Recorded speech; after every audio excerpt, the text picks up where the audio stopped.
είναι υπέροχη. Βέβαια πολύ αέρα δεν έχει. Παρ' όλα αυτά όμως, ο ήλιος λάμπει, η θάλασσα είναι ήσυχη με πολύ ελαφρύ κυματάκι, το πανί μου κουνιέται δεξιά και αριστερά επειδή κρατάω τη μηχανή, αλλά δεν με νοιάζει γιατί δεν χρειάζεται να παλεύω με τα κύματα όπως την προηγούμενη φορά.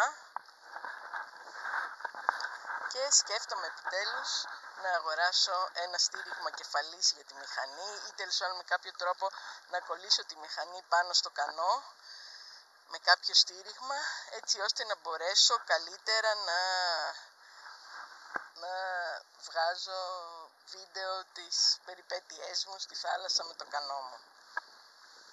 Προς το παρόν προσπαθώ να ισορροπήσω τα δύο μου χέρια, τη φωτογραφική μηχανή και το κανό, πράγμα το οποίο δεν είναι και πολύ εύκολο, οπότε μάλλον θα κλείσω για σήμερα για να απολαύσω την ωραία βαρκάδα μου. Γεια σας!